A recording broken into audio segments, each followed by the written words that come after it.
किसी भी प्रकार की जानकारी के लिए सब्सक्राइब करें हमारी चैनल बागेश्वर धाम सरकार को। बेल आइकन को दबाना ना भूलें। एक बार छोटे छोटे गोप ग्वाल भगवान के बाग में खेल रहे थे। भगवान द्वारकाधीश भी साथ में थे। छोटे छोटे गोप ग्वालों की गेंद खेलते खेलते एक कुएं में गिर गई।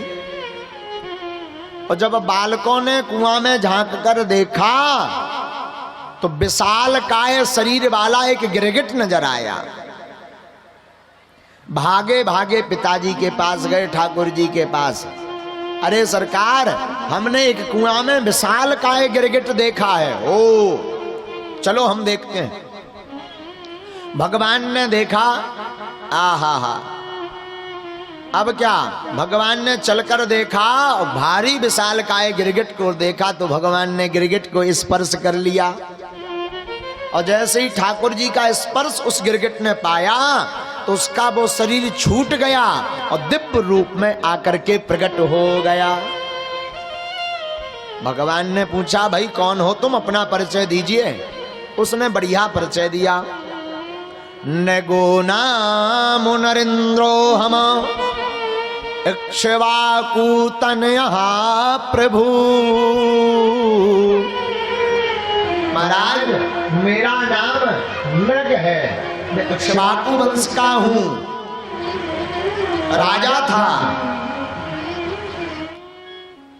लेकिन महाराज, आपको पता हो कि मैं सबसे बड़ा दानी था, मैं बहुत दान देता था। अच्छा, इसकी मानसिकता तो देखना। भगवान को दान की महिमा बता रहा अपने आप की। वाह महाराज, दानियों में सबसे पहले मेरा नाम आता है, भगवान से ऐसा कह रहा। भगवान बोले, भाई जब तुम इतने दानी हते सो गिरधौनागन बने काय फिर रहे थे? इतने ही बड़े दानी हते, गिरधौना बने काय फिर रहे थे? बोले महाराज, एक गलती हो गई। क्या? बोले महाराज, किसी के ऊपर हत्या का आरोप लग जाए कोई दिक्कत नहीं,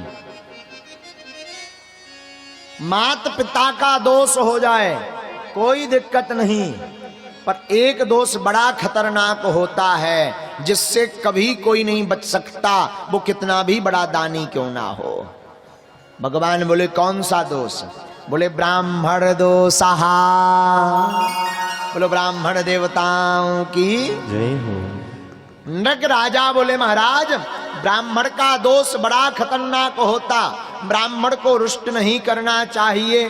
ब्राह्मण को रुष्ट करने के बाद वो कभी भी जीवन में सफल नहीं होता है। ब्राह्मण जाति को नहीं कहते हैं, ब्राह्मण वर्ण तो है ही है, परंतु ब्राह्मण वर्ण में जो ब्रह्म जानेति इति ब्राह्मणः, जो ब्रह्म को जानने की जिज्ञासा रखता हो या उनको जानने के लिए मार्ग पर चल चुका हो, ऐसे वर्णीय ब्राह्मण को ब्राह्मण कहते हैं।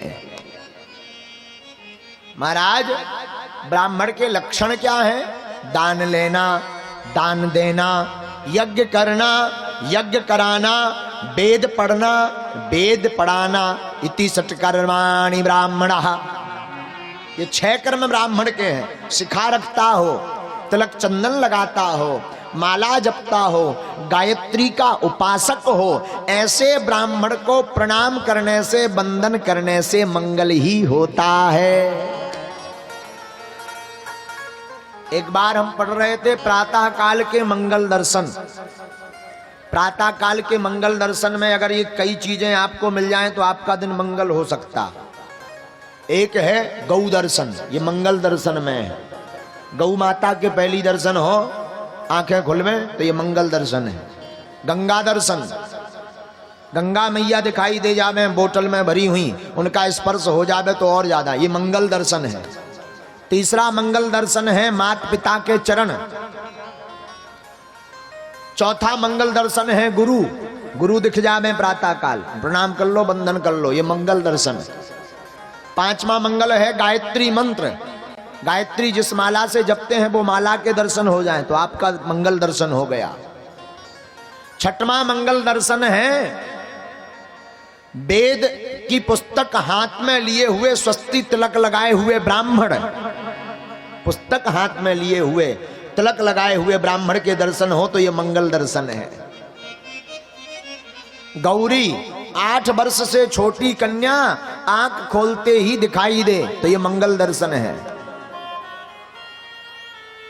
गोपाल ठाकुर जी आंख खुलते ही ठाकुर जी दिखाई देवे तो ये भी मंगल दर्शन ही है।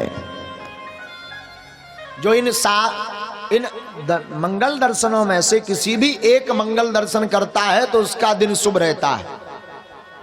इसलिए प्रतिदिन एक ना एक मंगल दर्शन करना चाहिए। गुरुदेव का नहीं हो पाता तो माता पिता का कीजिए, माता पिता का नहीं हो पाता तो गौ का कीजिए, गंगा का कीजिए, गौरी का कीजिए, गोपाल का कीजिए, गायत्री का कीजिए, परंतु एक ना एक मंगल दर्शन कीजिए। नृग राजा बोला महाराज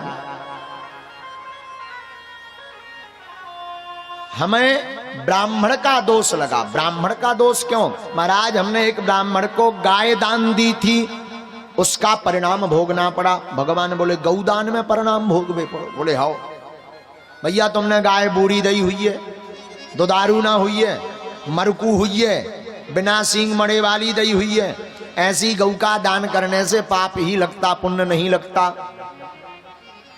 अच्छा बोले नहीं महाराज हमने ऐसी आलो दई नहीं है। सुनो हम कैसी गौ माता दान दई, सुनाओ। पयस्वनी तरुणी शील रूप गुणोप पन्ना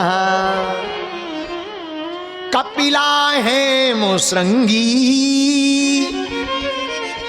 न्यायार्जिता रूप्य खुराहा।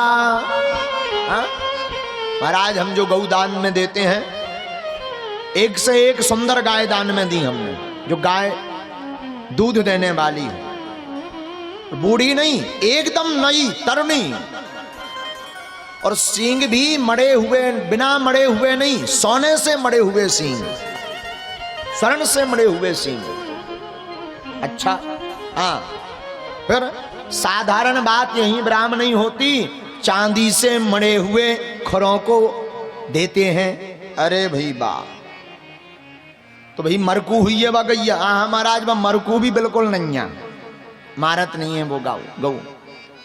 अरे हाँ, तो फिर आपको ये भोगना क्यों पड़ा? ध्यान से सुनना, ये कथा बड़ी अद्भुत है। बड़ा सुंदर जवाब देते हैं। बोले महाराज क्या हुआ, एक बार एक ब्राह्मण को हमने गौ दान दे दी, तो वो गौ माता उस ब्राह्मण के घर से छूटकर आ गई। छूटकर आई और हमारी गैयों में कब मिल गई पता ही नहीं चला। जब पता ही नहीं चला तो हमने वही गाय को दूसरे ब्राह्मण को दान में दे दिया। अब वो लेकर जा रहा था तो पहले वाला ब्राह्मण ढूंढता ढूंढता आ गया। आहा हा हा, जब आया तो बीच रास्ते में ही दोनों में युद्ध होने लगा। ये हमारी गौ माता, ये हमारी गौ माता। दोनों हमारे पास आए ठाकुर जी, और हमारे पास आए तो हमने निवेदन किया कि ब्राह्मण देवता अब जिसे हमने दान में दे दी उसे ले जाने दो, आप एक के बदले 10 गौ माता ले लो, परंतु आप ये क्रोध छोड़ दो। पर ब्राह्मण देवता नहीं माने।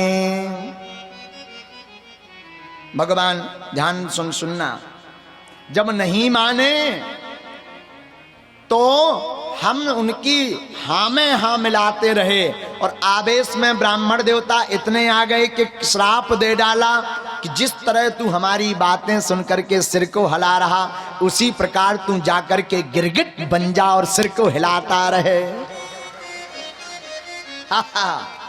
अब गिरगिट बनने का श्राप मिला। ध्यान देना, ब्राह्मण की श्राप, गुरु की श्राप, संत की श्राप और भगवंत की श्राप, ये सब कल्याण करके ही जाती हैं। अब चरणों को पकड़ लिया कि महाराज श्राप तो दे दिया, अब इसका प्रायश्चित क्या है? ब्राह्मण ने कहा जाओ चिंता मत करो, गिरगिट तो बनोगे ही, पर तुम्हारा उद्धार स्वयं अपने हाथों से श्याम सुंदर करेंगे।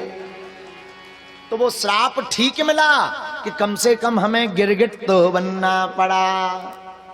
गिरगिट बने तो ठाकुर तो मिल गए। जब यमपुरी पहुंचे हमारा तौला गया तो दान देने में सबसे अव्वल थे। पाप एक ही था तो धर्मराज ने पूछा बताओ भैया का भोग हो, पाप भोग हो कि पुण्य। हमने सोचो पहले मिर्चा खा लें फिर मिठाई खात रहे भी। पहले जो है मिर्चा खा के मुंह को चरपरो कर लो जाए फिर मिठाई के पता चलो मिठाई खा ली, बाद में मिर्चा मिलो सो लोग फड़फड़ात फिर रहे तो पानी भी नहीं मिलने यहाँ। बोलो राधे राधे राधे राधे। इसी प्रकार जब जब भक्ति के मार्ग पर आप आते हैं